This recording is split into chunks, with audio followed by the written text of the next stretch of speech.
Welcome back to another episode of the Tip from Tap podcast. It's going to be episode 25. Today we're going to talk about the Lakers embarrassing the Warriors last night and winning the game in winning the series in 6 games. We got the Heat making the third conference finals in the last 4 years, and the Celtics Sixers game 7 picks. Yesterday was exciting for so many reasons. I know me and my boy Max were hyped, especially in that first quarter. We went up 17. I was on cloud 9. I made a thumbnail for this. It got scary. I'm sorry. We could be excited. It got scary. It got scary for a little bit. They started clawing back. Steph got back-to-back and ones. But everybody on the Lakers produced. That's all you could ask for. Everybody was hitting. Everybody was playing well. Yeah, and then the Warriors they were just breaking everything. They shot like this was nasty. I feel like just so embarrassed for just coming on and going on Twitter, just like, bro, this is so bad.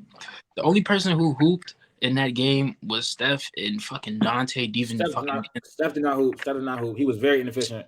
He was, but still, he's only. Those are the only people who produce points. Clay, your ass, damn near retired, nigga. You just pissed me off like to a whole different magnitude. I'm gonna be like Latif this episode. I was gonna say that was hard. That was a Latif comment. Jordan Poole, bro. What are we doing? Wait, hold on. I don't want to get all the way into it because I have a couple questions for y'all for the panel. I do want to get into stuff like that. So for the surrounding question around the Warriors is like right now, especially after every time they lose, we ask this question: is the Warriors dynasty over? No. I think it depends on what kind of dynasty you're talking about. If we're talking about the Steph Curry dynasty, no. But if we're talking about the Big Three dynasty, I think we could see the end of the Big Three dynasty. It's just the simple fact that it's got to like money has to match up, right? You're not paying Draymond $20 million a year, $22, $23 million a year. Draymond will take a cut, bro. Draymond. That's what I'm saying. It's all reliant on Draymond taking a cut. Y'all know. Before y'all say he's going to just take a cut, y'all realize that he has a player option for $27 million next year. So he's going to opt into that, or either he's going to opt out and go somewhere else. I thought he was a free agent this year. Yeah, okay. No, he wasn't. Regardless, so yeah, he will opt into that, and then it's going to be up to the Warriors to trade him. They already locked up Clay for a long time. The biggest issue for me, and we'll probably talk about this in the future, but is Jordan Poole. So we'll talk about that in a second. But I think that it's just got to make sure the money matches up. And with how it looks right now, you're not going to run it back with the same team next year. And you got so much money tied up to the guys you have on your team right now that, like, in order to make your team better, you have to trade somebody. You know what I'm saying? Like, you have to trade one of these guys. So I think the only guarantee going into next year, I think Steph's on the team. I think Wiggins on the team, and I think Kevon Looney's on the team. I think you want to keep DiVincenzo, and I think Clay stays. Draymond is 50-50. I don't know. I'm pretty sure Clay stays, but I would not be surprised they try and get him off because he's getting what? How much is he getting paid right now? Like high 30s? $43 million. $42 million. Yeah, cool. Okay. So between 40 or 45 with Steph, 43 with Clay, 32 I think with Jordan. Stephen Curry's making $51 million next year. $51 million. Oh yeah. Yeah, so it's just the way you get better. The way you get better is by trading someone. And it's I saved this whole like fucking money talk and contract shit. I'll leave that shit up to ESPN, man. I'm here to give my fucking analysis and talk about real shit. I don't know, man. I don't know what the fuck these niggas need to do. I don't think the dynasty is over, bro. First off, what other team will Draymond fit into? Like, I feel like this is just the perfect system for him. I don't think Draymond wants to leave. Clay. Yeah, Clay's downfall was sad. Clay is washed. He's ass. He's not the same defender. He can't shoot the ball. I don't think I've ever seen Klay Thompson airball. Like that shit was when I looked at that shit, I was like, damn.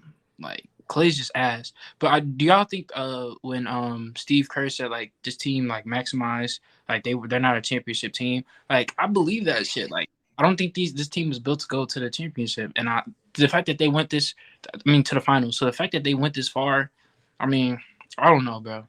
I really don't know. I didn't like that comment. That comment sounded like an excuse upon an excuse. That was such a weird comment. I'm sorry. That was like, I get it. But Jaden, you're soliloquy, like your whole answer to my question just led me to believe that you think the dynasty is over. I don't know what you even said no for. Are you going to just give me reasons on why the dynasty is over? I don't think the dynasty is over. But like, I don't know.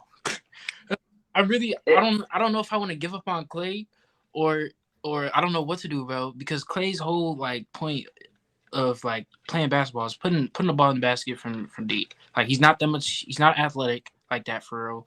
Fucking, he used to be a defensive problem, but he's not that. But at least give me buckets on the offensive end. So can he still do that? I don't know. Like we've seen this a couple times with Clay. Remember those? It was like a few years ago where Clay had like this long ass slump where he just like couldn't shoot. Like I remember it was like 3 or 4 years ago. I was like, damn, like this nigga Clay's ass. And then after that, he was dropping 60, like all that shit. So I don't know if this is like some type of slump. Like he's still getting back into the swing of things from those ACL injuries, whatever injuries he had. Like I don't know what it is, but it was ACL. Right? Clay literally has best regular season this year. From and what did he do in the playoffs? From making. No, I'm just saying. So it's not a adjustment to the ACL or any of the injuries. He was just bad in the playoffs. He had his best regular season of his career this season. But of his career, no, not of his career. Yes, the best regular season of his career. Yeah. Of his career, like, no. Yes, individually, yes, he did. No, he made the most threes that he's ever made in his career. He had the highest points per game total he's ever had in his career. How do he not have the best season in his career? Are you talking about statistically? Like individually. I literally said statistically, damn, that's a hard word to say. Whoa. You said individually. First off, Clay was dropping individually 50, and statistically, yes. Clay was dropping 50 and 60-point games. Clay was literally a lockdown defender. So to say that this was his best regular season individually is literally just cap because he affected both ends of the game in previous years. So to say that is kind of ignorant as fuck, actually. This was not Clay's best year. It wasn't his best year statistically. If you want to, thank you. Yeah, and I didn't even believe that. Well, how many points did he average? I know Clay. And so he had. This is highest. He had 20. He had 21.9. He had. He's averaged 22 before.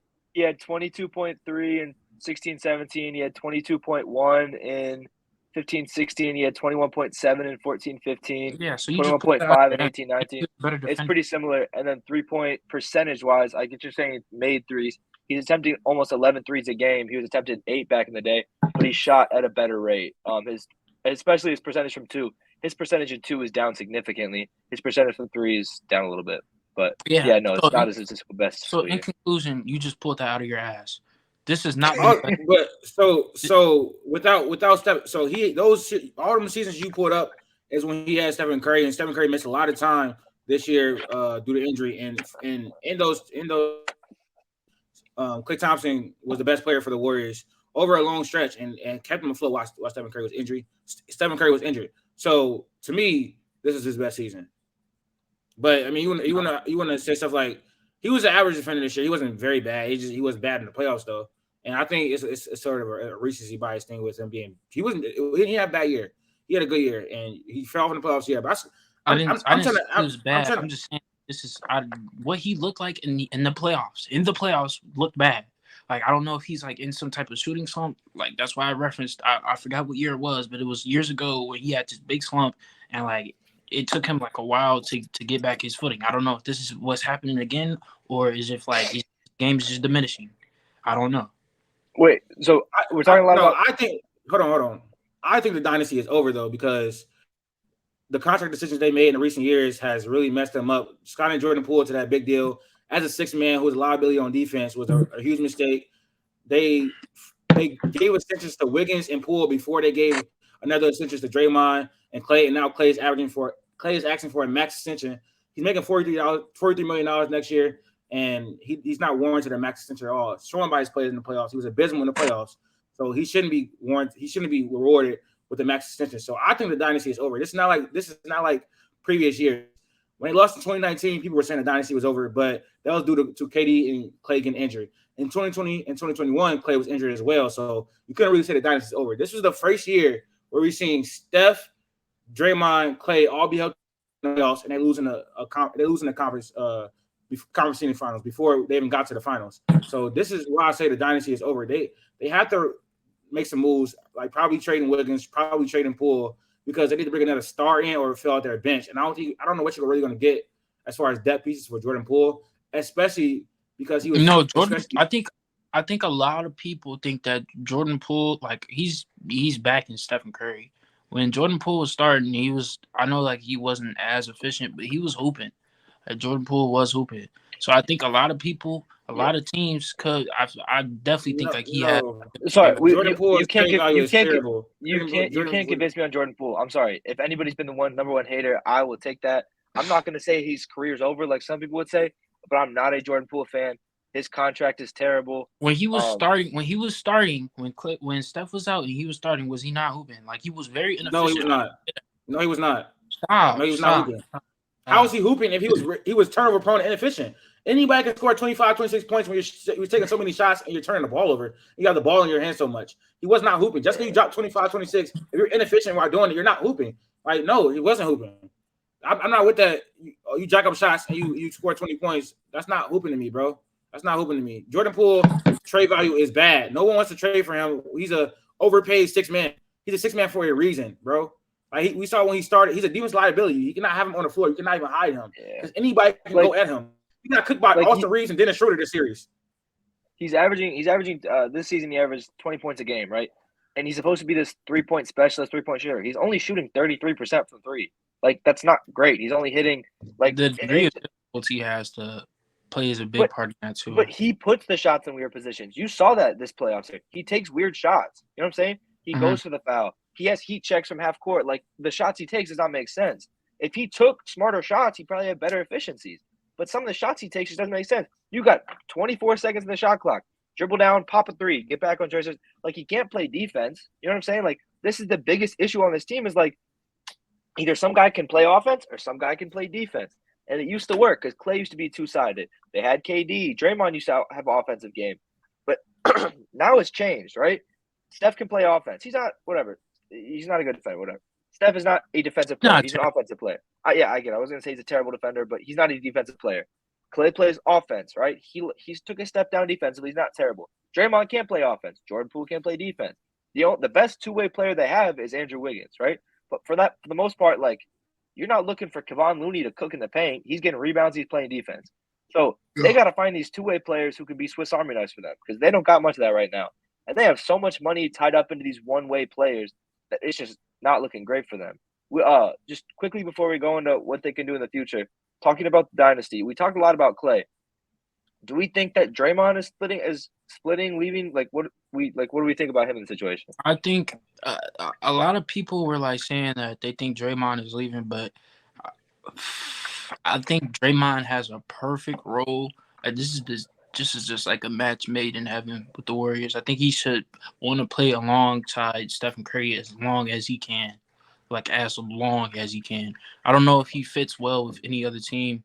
I don't know if like his role as like a ball handler or a playmaker would like, I don't know. I don't think he'll be given the keys to any other team besides the Warriors. So I think if for his career, it's in his best interest to stay with the Warriors. And I think he wants to be with the Warriors. I don't think he's leaving the Warriors because he's making $27 million next year and he won't get that from any other team. So just based off of you think that's the only reason though? Like I feel like obviously, yeah, he fits best with the Warriors because he has shooters around him. They have so much chemistry and stuff like that. He can anchor defense like that. If you can put Draymond on another team, I think he'll fit, but he won't be able to have that. He's made to play with these shooters. He won't have the same effect. I don't think he would have the same effect. Yeah, he'd be good on defense. He'll be a good playmaker, but the system is built around him and Stephen Curry, pick and roll, dribble handoffs, and him with Klay Thompson, stuff like that. So he would have to go to like a system like that. Obviously people have been saying he could go to the Warriors, but then the Warriors are not going to have the money to pay him. So just from a financial standpoint, for Draymond Green's career and just how I know how smart he is, he's not going to opt out of contract for $27 million. I don't think at his age another team will give him $27 million. So it would make no sense for him to opt out the contract. Also, he said after the game that he wants to be with the Warriors and he wants to come back for another year. He also said that they're going to be back in next year in the championship, which is false. But at the same time, he has to say that stuff. He has to say that stuff. I'm sorry, a lot of that could you could say that him wanting to be back with the Warriors could be a smoke screen, but in fucking Draymond Green's case, I think that's actually very true.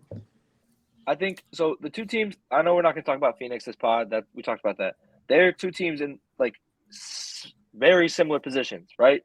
You got like you have two guys right now. You have one old guy who gets paid a lot of money, and you got one young guy who you paid way too much money to. You know what I'm saying? You got Poole and Ayton, and you got Steph, and you got Chris Paul, and you got Draymond.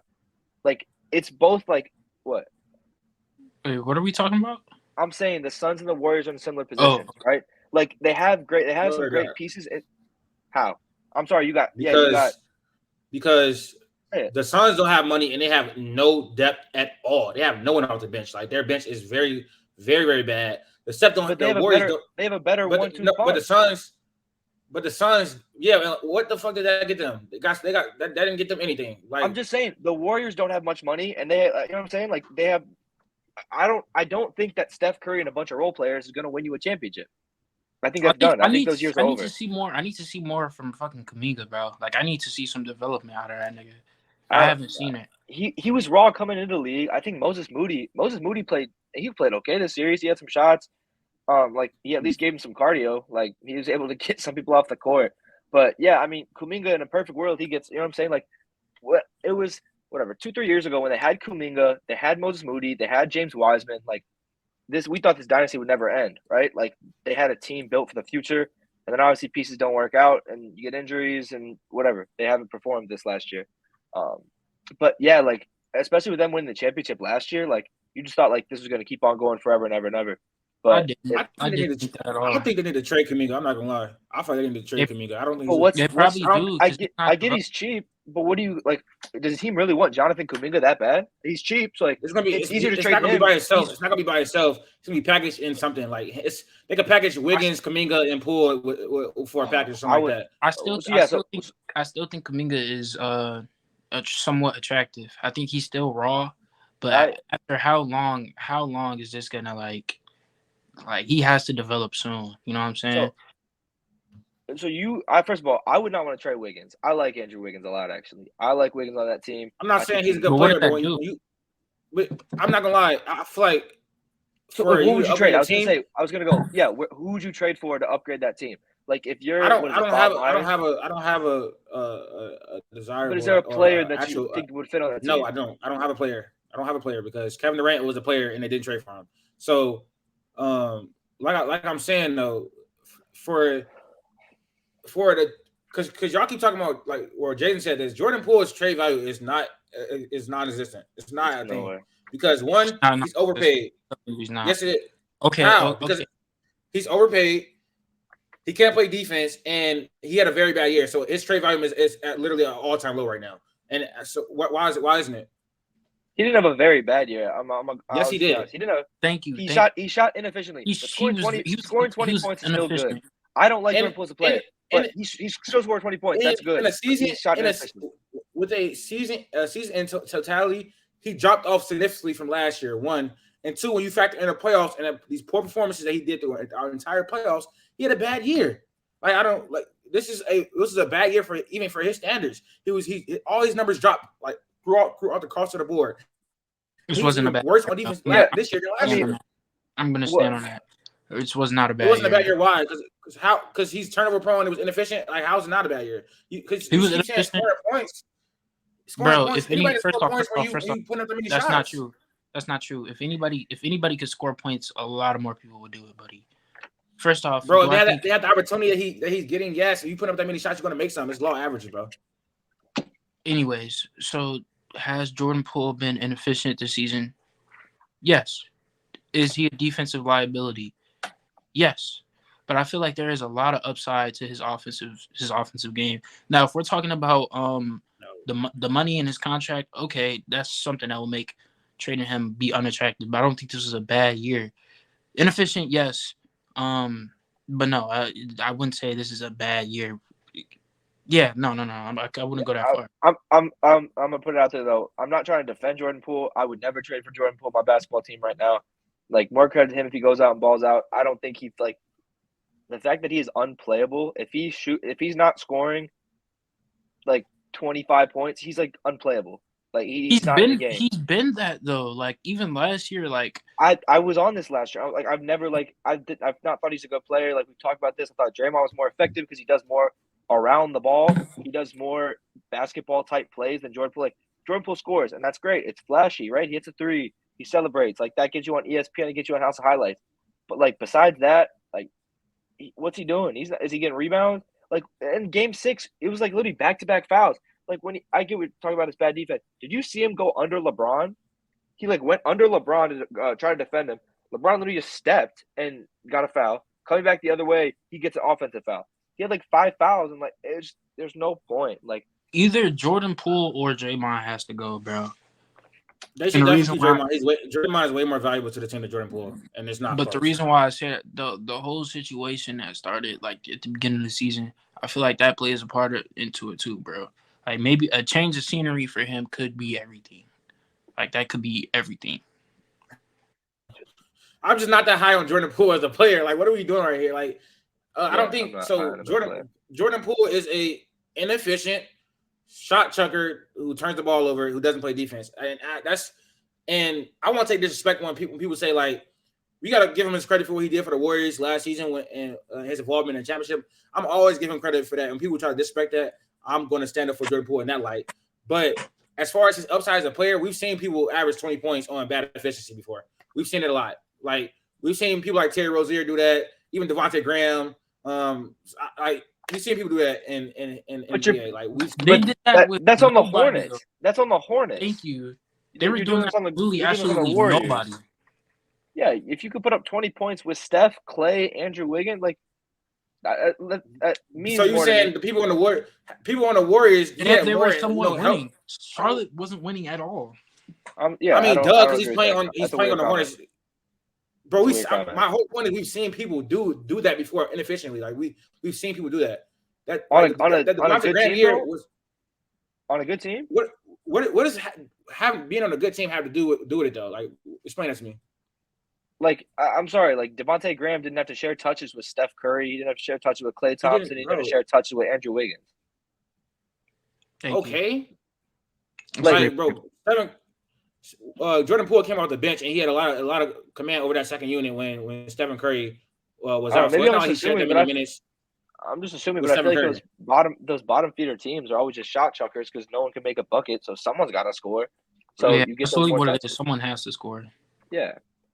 I don't even think that year that Devontae Graham was on the Hornets, he played well. It was other options on the team to score as well. You said Terry got. It 20. was like Terry Rozier. Did Terry get 20 on Boston, or was that on Charlotte? No, he had 20 on Charlotte. I think the most he got on Boston was like 17 or something. I can't recall. Off the bench. I think Rozier got like 20 this year too. Or are we? Rozier had 21 points this year. Yeah, so I didn't know it was that much. Jeez. But my whole point is we've seen people do what Jordan Poole has done, even on the bench. We've seen. I mean, like I feel like he's a streaky type player, like a J.R. Smith type player. Like I don't. So my upside for him is not that high. A change of scenery, I don't think it's gonna do that much. I don't even think this. I think we're like going a little bit too far. I don't even think this roster is as talented enough as talent-wise. I don't think they stack up against the Lakers if we're being like 100% honest. And the fact that oh my gosh, holy shit, I got the Latif syndrome. The fact that the Warriors pushed the Lakers to 6 games, I feel like, I don't know, it's very telling. Maybe they can. Yes, stop. They were down 3-1. When you say somebody's down 3-1, it's not pushing them 6 games, bro. That's not pushing them 6 games, bro. They were down 3-1, but there was a lot of games that were close, and I feel like there was a lot of games that could have went either way. But there was also 2 games that were blowouts. What the fuck are you talking about? Like this series is not close. The Lakers dominated the series. This series is not close, bro. What was the result? I'm confused. What was the result of the first game? The Lakers won at the end, but they were up. They were up 15. They were up 15 going into the fourth quarter, and they blew. And then there was another. There was another. It was game. Close win, blowout, close win. Golden State won, and then blowout last game. Like game 1 and game 4 were semi-close. Game 4 was a 4-point game. Yeah, they did not push them to 6. It's not one of those pushing them 6 series. This is a 3-1 blowout. So I don't know. When it's like 2-2 or something, and they went the next 2 games, that's pushing them to 6. Like the Nuggets, the Suns pushed the Nuggets to 6. This was not a pushing to 6. It was not. Yeah, no, But yeah, I I'm agree. not gonna act like Jordan Poole is all that. His offensive upside is not that high. He is not a starting. He's not really a starting point guard in this league for me. He can start on a Who? bad team. Jordan Jordan Poole. Poole. Jordan Poole can I start don't on a even know if I bad team. consider him Yes, a point guard. I don't even know if he doesn't pass. Like, that's not you know true. what I mean? Like, how many That's not assists do you true. think he averaged? How many assists do you think he averaged? 4, 3. 4 off the bench. I don't want my point guard to average 3 assists. He's off the bench, bro, and he averaged 4. He literally averaged 4. So, He averaged 4.5 assists this year. I don't know what you're talking about. I'm throwing him at a 2. I'm sorry, I'm throwing him at a 2. If Jordan Poole is your 2, you're gonna lose a lot of games because he's undersized. So I'm not throwing him at. If you're throwing him at the 1, he's gonna he's turnover. I just You said said it he's not a yourself. start. He's not a starting point guard in the league, especially not on a good team. So that's what I'm saying. Like I'm not high on Jordan Poole upside as a player. That is damn narrative. What are we talking about? Huh? No, he's not. Yes, You he say is. you say Stop Steph's with a that 2. You shit. say Steph's a 2. Stop with that shit. Damn near. Stop with that shit, bro. Yeah, I don't get that. We talked about the Warriors for a long time. But the flip side is the Lakers dominated this entire series, went up 3-1, dominated the entirety game of game 6. The Warriors made a run to cut it down to 4. But after that, we pushed it back to 10 at halftime. Austin Reeves made that amazing half-court shot. I feel like that was a dagger. I feel like once they hit that shot, the game was over. I'm not even gonna lie. Like it was the way that was like the Jordan Poole half-court shot from last year against the Celtics. You could just tell that when Austin Reeves hit that shot, it was like suffocating for the Warriors. And long season, came from 2-10, going to the conference finals. It feels amazing, bro. Especially when people like Jaedon said they're gonna blow a 3-1 lead. That was a dumbass take. I don't even know he was serious, so I'm not gonna get on him too much about that because I can't. It's no way he was serious that they was blowing a 3-1 lead. Everybody counted out the entire season. People making jokes. Oh, they're 13th seed. Oh, they're 2 games out of 6th place for 4 months. All this other shit. Disney, all this other shit, bro. Fuck everybody that was saying that we're going to the fucking finals. We're gonna beat the Nuggets. We're gonna get into that later, but no, the fuck you're not. We get into it now. Get into it now. Hop into it now. First off, you're delusional. You are very delusional. First off, Jokic is gonna fucking terrorize Anthony Davis. Latif, we do gotta make this a TikTok. We gotta make this a TikTok. Jokic, when LA wins the series, when LA wins the series, Jokic is gonna have Anthony Davis's bitch ass fucking shaking in his fucking boots. I don't think it's as easy as you think it is. Do I think the Lakers match up very well with the Nuggets? Yeah. This is a 7-game series. And I'm not even gonna cap like the Lakers have no chance. It can go either way, but this is a 7-game series. And I think very well the Nuggets can come out on top. I love the way KCP is playing, especially as of late. I love the way fucking first of all, I haven't really been catching up with Jamal Murray, but Jokic is just a monster. He's an all-time great, even this early in his fucking career. Jokic is gonna dominate. Jokic is gonna kill Aaron Gordon. Aaron Gordon is gonna contain fucking Bron. I can't wait, bro. I can't wait. Are we doing predictions? Because I'll say my prediction first if we just want to get our predictions out there. Let him go. Let him keep talking. What'd you say? Nuggets in 7. That's all I have to say. If Game 6 was in LA, I'd say Lakers in 6, but it's not, so Lakers in 7. Game 6 would be in LA. No. Yes, it is. Denver's a higher seed. So Game 6. Am I tweaking? Am I dumb? Am I like I just thought about this for like 10 minutes? Yeah, I am dumb. Anyways, okay, fine. Lakers in 6. My fault. I was completely tweaking. Are you gonna elaborate or no? I mean, we talked about this. We've been talking about this for a while now. We keep hyping up the future. I think they match up well. I think everyone's hyped over this Ayton Jokic thing. Ayton's not a amazing defender. Jokic is a great player. I think AD can defend Jokic a lot more effectively. Is he still going to get his? Yes, sure, that's cool. I think I don't know. One role player is going to have to step up this series. Who's it going to be? I don't know. We've seen a little bit of Malik Beasley. I think he can maybe pop out, but I just think LeBron and AD are playing on another level right now. Don't get me wrong. Jokic might be the best player this entire playoffs, but who do you play first round? Huh? League. What? Jokic is the best player in the league. Fuck the playoffs. He's the best. Still got Giannis. I'm sorry. Still got Giannis. Where's Giannis at right now? He's the best player. Still got it. Where's Zion at, man? I'm sorry. I didn't mean to say it. I'm sorry. I didn't mean to say it. I What are didn't say it. we talking? Anyways, I'm sorry. the Lakers are going to win this series in 7 games. Yes, Jokic is going to play well, but Anthony Davis is the best possible matchup for him in the entire league. Anthony Davis is the best defender in the entire league, and Jokic is going to have a hard time in some games playing against Anthony Davis. Anthony Davis is the best defender in the league. Nigga. Yes, he's the best defender in the NBA. What are you talking about? Yes, he is. Anyways, the Nuggets have no answer for LeBron James, and he's just getting started in this playoffs. He really was chilling for the first 2 series.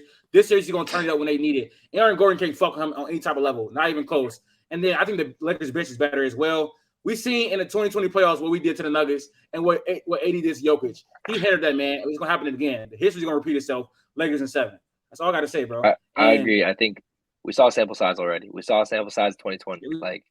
We saw what happened. Got their ass whooped. We're talking about We're talking about a way younger Jokic. We're talking about a younger Jamal Murray. We're talking about MVP Jokic. Am I wrong? MVP Jokic. Jokic won the MVP that year. Am I tweaking? Is that Giannis here? I'm saying Giannis here. I'm saying these niggas are more seasoned, bro. Fucking didn't have Aaron Gordon. Like it's a lot of shit that changes. I'm not saying Aaron Gordon is the fucking X factor, but it's a lot of changes, bro. This is a different roster. Both of these are 2 different rosters. I think I'm under the impression that this Lakers team is better than that 2020 team, and I don't think that's crazy to say. First of all, I think the bench depth is a lot better. I think AD is locked in more defensively than he was in 2020. Like he's playing at an all-time level defensively right now. Like through the first 2 rounds, he's one of the best defenders we've ever seen in the playoffs, and that's not 2020. Anthony Davis was one of the best ADs that I've seen, actually. On the offensive end, you can say that yes, but on defense, he's turned it up more than he was in 2020. Okay. Sure.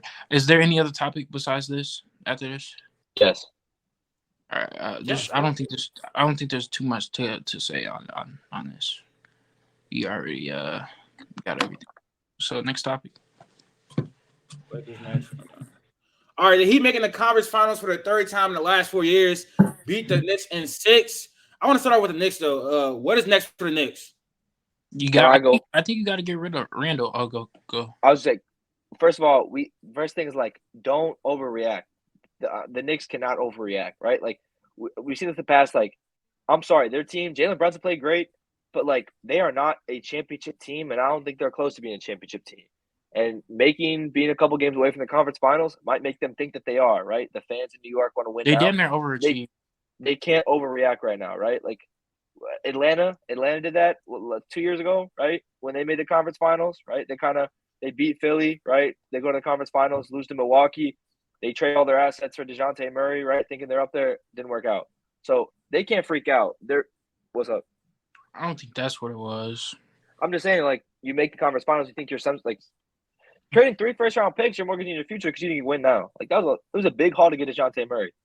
Like there were still some glaring holes in that team, and they still traded it all. They did that after they lost in the first round as a Heat.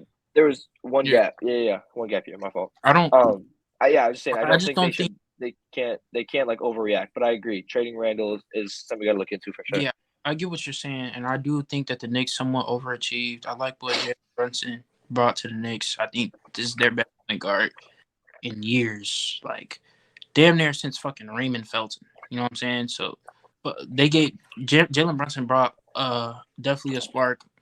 RJ Barrett played decent in the fucking playoffs. He played pretty decent. Julius Randle, I don't know what to do with you, nigga. Like you're just annoying. Like I don't like Julius Randle's game. It's whatever. I think you can't win. You can't win with Julius Randle being your best player. And is he even the best player on this team? I think you can say that's Jalen Brunson. Jalen Brunson, for sure. It's either you bring in another piece alongside him, Jalen Brunson, and RJ. I don't even know if you want to keep. I don't know, but I think they either bring in somebody else or trade that nigga Julius Randle. But I'm leaning towards they got to get rid of Randle. The Knicks should definitely trade Julius Randle. They should probably try to trade RJ as well. What were you shaking your head and dick sucking about? I want to get into that. Because you said some shit about Raymond Felton. Like, what are you even talking about? What the fuck? I'm saying that's the best point guard. That's the best consistent point guard they had since Raymond Felton. Anyways, the Knicks Who do have they to have trade. besides Raymond Felton at the point guard position? Bro, I'm not about to argue about Raymond Felton in the Knicks playoff point guard history. I don't give a fuck. I'm not gonna lie. I don't care. All right, I know exactly like what I said was fucking invalid. Who are the point guards after? I think he's just saying. I think Latif's saying that Raymond Felton wasn't that good of a point guard. Is that true or no? That's what I'm saying. Nobody. He was dog shit. The Knicks haven't So had a good point guard. What I'm saying. Look, but he's just saying like, why'd you say Raymond Felton? Like he's not even that good. I think that's what he's trying to get at. That's what I'm saying. They've definitely probably had a better point guard play than Raymond Felton though. They've definitely had that. Even the lone season when Derrick Rose was pretty good, they had Derrick Rose was good, but they didn't as a team. They didn't play good, so I'm not counting that. They made the playoffs. Who else? Fucking continue. Continue. Anyways, the Knicks need to trade Julius Randle and probably to shop RJ Barrett as well. I'm not high on RJ's potential as a player anymore. He had a decent playoff run, like I said, but he's in year 4, going to year 5 next season. So they should probably package him in a trade for a star. I don't know if it's going to be Karl-Anthony Towns, Paul George, Jimmy Butler, but they need to upgrade that wing spot alongside Jalen Brunson. Probably get a 3 is what I would go for. But Julius Randle is not the answer for the Knicks at all. Come playoff time, he's very, very bad. His shot selection, his shot diet is terrible. He's not a good defender. He's an okay rebounder. You cannot win with Jalen Brunson. This game is just not meant for the fucking postseason and to have the usage that he has. When teams can game plan against Julius Randle, he's very limited. When teams can attack him on the offense end, he's very limited. When he's not scoring, his like effect on the game is limited. And so in times this postseason, you saw that the Knicks played better when he was either out the lineup or he was benched. And I think Tibbs was reluctant to do that in the Miami series, and he wasn't reluctant to do that and against the Cavs, and that's the biggest option. They should also probably look into to firing Tibbs. Like I think his time is in New York. He's done. I know they overachieved this year, but I wouldn't be too mad if they. People were saying that until they like started getting rolling. People were saying that Tibbs should have been gone, and then they got rolling and all that other shit. And then now he's like such a great coach. Fuck that. I think no. Tibbs is not a great coach. Tibbs is not a great coach. He is like uncreative offensively. I think you have a ceiling when you have Tibbs as your coach that you can go higher if he's not your coach. He doesn't. His rotations are not good. His like he don't really like. Sometimes he don't use his bench enough, which I want to do more. He doesn't use his bench enough. I feel like first off, the Knicks needed. I feel like the Knicks needed shooting. Evan Fournier hasn't put on a fucking Knicks jersey. He hasn't stepped on a Knicks fucking court, and I don't know how long. Is Evan Fournier a good defender? I don't think so, but I feel like they have enough defensive pieces to where and they needed his shooting, where you can put him out there and just get some type of spark. Second, fuck Tibbs. I don't fuck with you. You fucked my nigga D-Rose over. Now he's just sitting rotting on your bench. Like, bro, fuck you. Fuck Tibbs. That nigga needs to get fired. This is more than just like a whole Knicks rant. I just have a whole vendetta with this nigga. Fuck Tibbs. Now we can get to whatever else y'all want to get into. Yo. So I see this the same way as Jordan Poole and DeAndre Ayton. You're saying just trade RJ for a superstar, right? I think RJ has more value than Jordan Poole. I don't know if he's got more value than Ayton. Just because he had a decent playoff run, that his value is going up more. Wait. Yeah, why are we backtracking? This is Heat and fucking Knicks. I was saying like contract wise, I see he has a big contract and hasn't proven much. Similar to Poole, which we think is untradeable, and similar to Ayton, who Latif thinks is untradeable, right? I'm just saying like that's a similar situation. So you saying, just package it for a superstar, like do you think RJ Barrett is almost untradeable for his contract and for his production? No. So he resurrected his trade value because of his decent playoff run. He showed some glimpses that he can play well in the playoffs. So unlike Poole and unlike Ayton, when it really counted in the playoffs, he showed glimpses. And last year, this year, before he got paid, he showed glimpses throughout the season that he could be a productive player. Now he's really inefficient. So many holes in his game to me, bro. Like, and it's very apparent. Like, even this run, I still don't believe in him. I'm not saying I believe in him. I'm not high on RJ Barrett at all. He can't go right. He can't shoot. He's not that good a defender. So I think though his play in some of the games in the playoffs has resurrected some of his trade value. And he's still young, so I think they can package Randle, RJ. It's crazy because Josh Hart has a player option of $12 million this year, and it's like I think Josh Hart's worth more than $12 million. I think he will go and test free agency and try the team will give him more than that. I think he warrants like around $18 to $20 million a year because Josh Hart is a great defender, a great locker room guy, a great shooter. So they might end up losing him as well, unless they want to re-sign him to big money or decent amount of money. So Yeah, they have the Knicks have a Josh Hart for big. I feel like Josh No, I Hart was talking about 20 million. Everybody will want, but fucking big money is crazy. 20 million. No, I was talking about 20 million. 20 million a year for Josh Hart is not crazy. No, he was playing pretty well. Yeah, he's proven himself in the NBA. But I just want to so they got a point guard, franchise point guard, and Jalen Brunson. He's proved that. No more doubts. I'm not doubting Jalen Brunson ever again. Knicks have their franchise point guard. Now they just have to upgrade their roster into a championship level roster. Because this year their roster was not even a second round roster in my eyes. They overachieved a lot. And so now they just need to do the correct steps to get their team to a championship level roster. Do not go get someone. I'm not even a fan of the Cat trade because Cat is not a good playoff performer either, and he's making $6 million going forward. So I don't want to trade for Cat. I don't want them to trade for Cat. Paul George is interesting. If he can stay on the floor, I think it's a very good option for him. But you can't stay on the floor, then you got to take a risk. But like, what's the difference? What's the difference? First off, Cat can't play with Rudy Gobert. Like, that's not a crazy statement to say. Am I right? We haven't seen it. He was injured the entire year.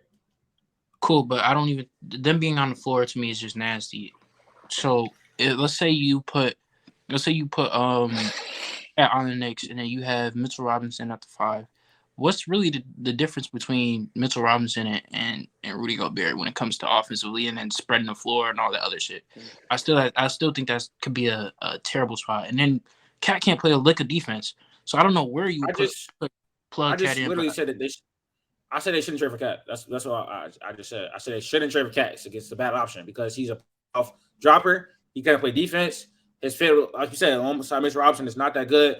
And so you have a player as like Mitchell Robinson that's going to clog the paint, that can't space the floor. You turn Cat into a 3-point shooter, a majority of 3-point shooter, which he's very good at 3-point shooting. But that's what he's doing now, though.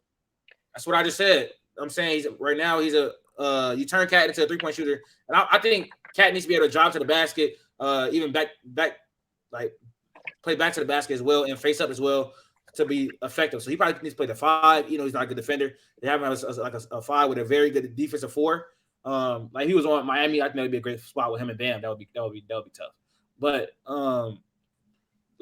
they shouldn't trade. I don't know who to trade for because it's like Paul George his injury history is concerning. And he's getting up there in age.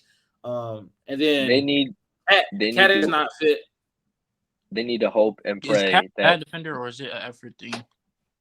He sucks on defense. They need to hope and pray that when Giannis becomes a free agent, he takes his talents to New York. I think that's the number one thing.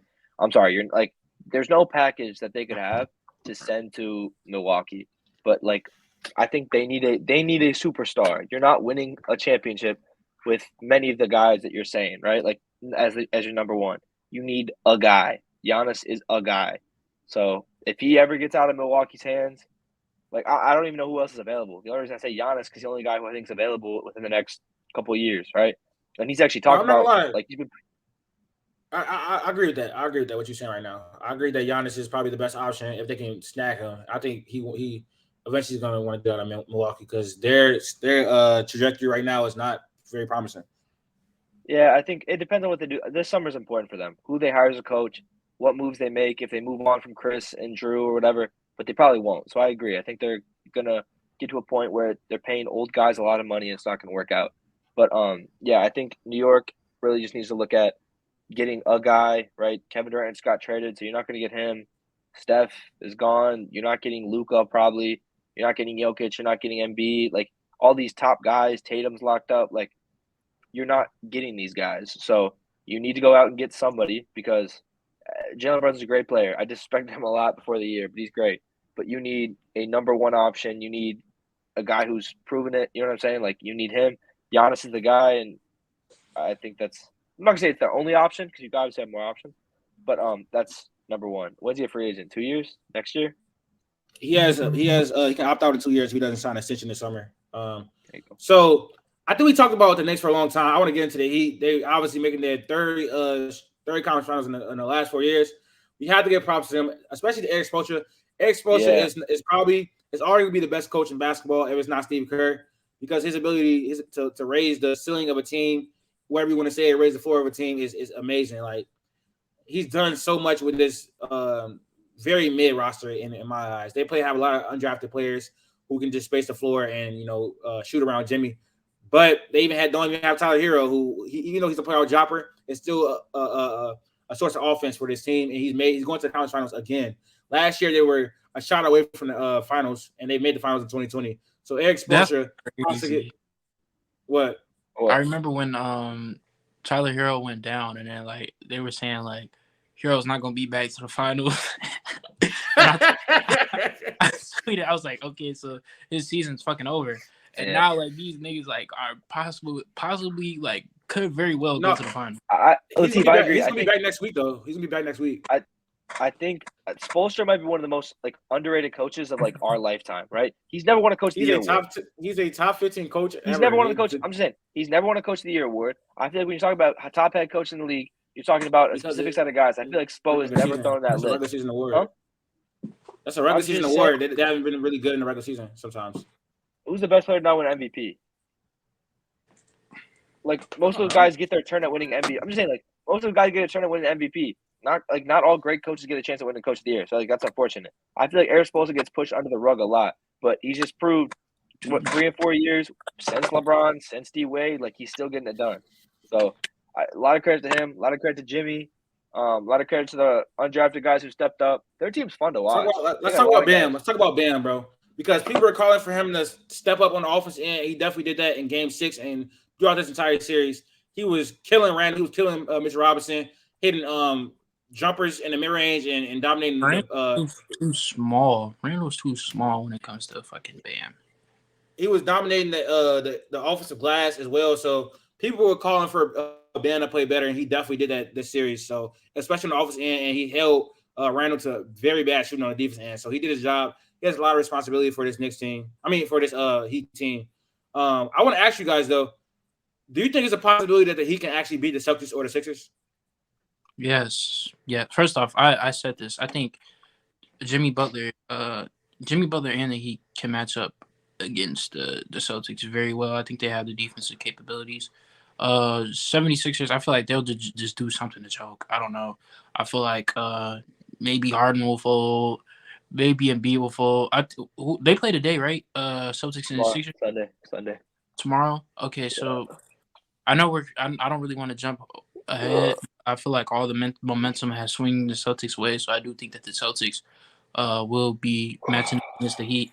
And I think that's a very favorable matchup. So I think it is likely that the Heat can go back to the finals. Yeah, I'm just done counting people out, so I'll give them a chance. Like I don't know, like I feel like I've counted everybody out this finals, and everybody just keeps. So I think Milwaukee losing is still shocked me. Like I feel like they could have went. They could have went to the finals last year. Yeah, I said Miami was gonna like had a shot to win that series. I just still like thought Milwaukee would do it. I was surprised New York won still. Like I've been counting people out or been surprised. I thought even though Sacramento lost, they still made a good series. So like I'm just done counting people out. I think the series will go. I think it'll go 6 or 7. I don't think it ends quick. I think it goes 6 or 7 regardless. So 7.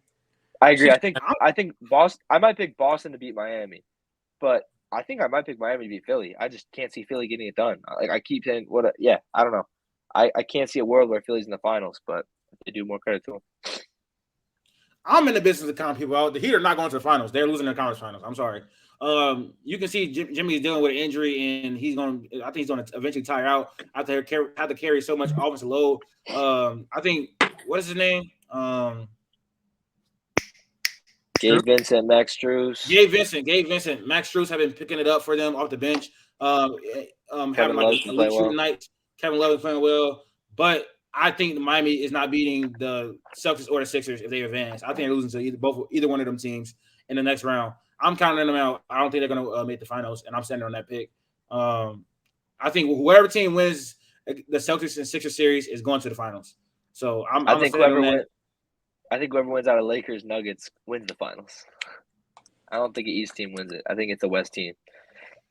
I mean, hey, that's not a bad prediction. So we going to the finals. That's all I got to say. But I agree. Yeah, I don't think that he have a chance. Well, no, they have a chance. That's strong. They obviously have a chance to win, but I'm not picking them. I'm picking the Celtics or Sixers over them. I think both teams are more Celtics complete. and how many? I Philly and feel how like many? Jason Tatum still stinks it up. Celtics and Um, 6. I feel Philly and how many? Jason stinks it up. I think Bam Adebayo has a chance to go off again if they go against the. I feel like he can. Is Rob Wills still playing a lot? Yeah, he was in the starting lineup in Game 6 against the Sixers. I think Bam could eat against Rob Will, and then again his whole How? defense prowess. How What is do you he eating mean? against Rob Will? I just seen what he did to the fucking Knicks. Is Mitchell Robinson not a good rim protector? Rob Williams is a better rim protector than him. And also, they have Al Horford as well, who's playing amazing defense on Joel Embiid. So Al they have Horford the front court. Joel They Embiid. have the front court depth to stop Bam. I'm not worried about. I'm But not too much worried. Al Horford has been stinking it up on the offensive end as well.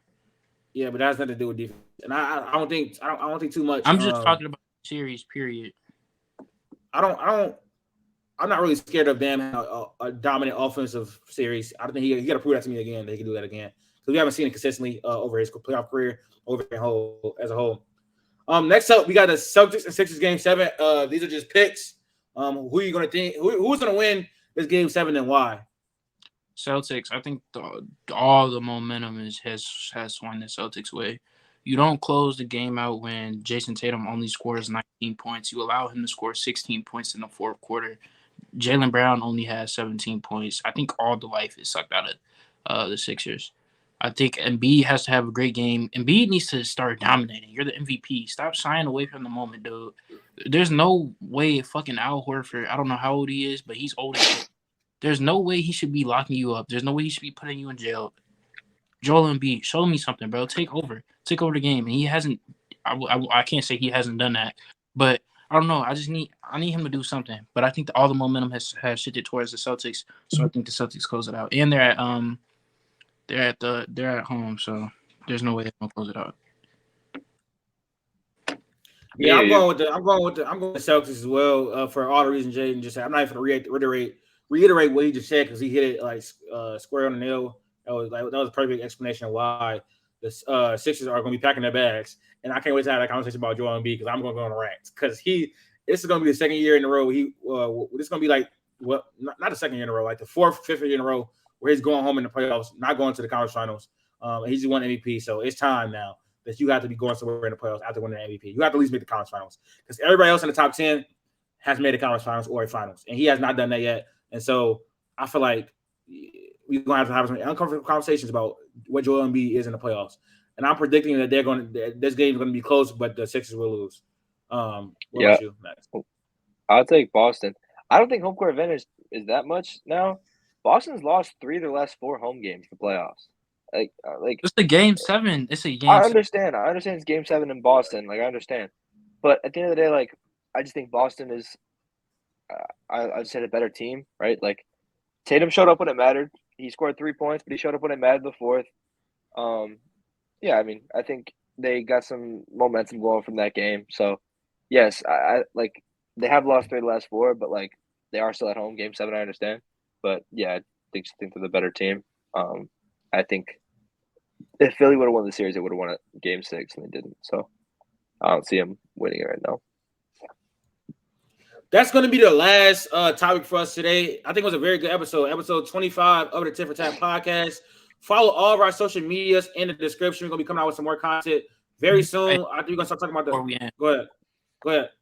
Hey man, first off, I want to say thank you for all the support. How many followers do we have on TikTok? 970 still. We have not posted that many TikToks this week. Okay, yeah. So first off, we've been getting a lot of support on the TikToks.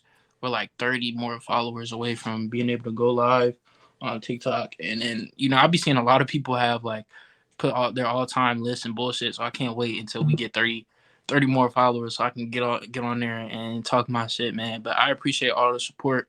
Right now, we're like where I am right now. It's like we're in like the headquarters of where we're gonna be when it starts the in-person episodes. I was gonna make a TikTok. I'm probably gonna post that TikTok where I was just gonna like show the layout and all the other shit. But we're just getting all that stuff together, equipment like the cameras, mics, and all that shit. But in-person episodes will be coming soon. And I feel like that's when this podcast is really going to take off because, we'll just be in front of each other. I feel like there'll be a lot more versatility to the content that we can bring. So, yeah, just keep supporting, keep watching, keep sharing. And, yeah, we appreciate all that shit. Yeah, and like you said, all the social media stuff going to be in the description. Make sure you follow that. We about to be talking about the draft lottery. What? Dumbass. What you mean? Nothing. Jay just being silly, man. Jay just being silly over there. Anyways, what's it called? The draft lottery is on Tuesday, so I can't wait to talk draft. Quick predictions. Huh? It's just completely random. Who we think's gonna win it? Win what? The lottery. Who you got win the lottery? Because I don't know if we'll get a clip out before. Wait, when is it? When is that? Tuesday. Quick. Who we think's gonna win? I'll say Houston. I think Houston wins it. You say you don't give a fuck. No. Yeah, that is wild. As a basketball fan, you have to give a fuck. As a basketball fan, you have to care. As a basketball fan, you have to care. You have to care. Why do I have to care? It's Wemby. All right, never mind. I cared when it was Zion. I don't give a fuck about Wemby. Oh my God. Latif, who do you think's gonna win it? The Spurs. All right. I think they're gonna be Wemby. I think that's just the script. I think Pop will fuck up Wemby. I think Pop will Wemby. Pop might dip. I'm sorry, Pop might be gone in a couple years. He's not getting Wemby and dipping. Pop has He's not getting Wemby and dipping. Anyways, but yeah, that's I'm excited for that. But anyways, that's gonna do it for this episode. Subscribe to all the social media in the link in the bio. Keep watching draft content coming soon. More NBA NFL content in the distant future. Lakers in 7, baby. Fuck all the doubters. Fuck Jaedon for saying we're gonna blow a 3-1 lead. Lakers in 7, baby.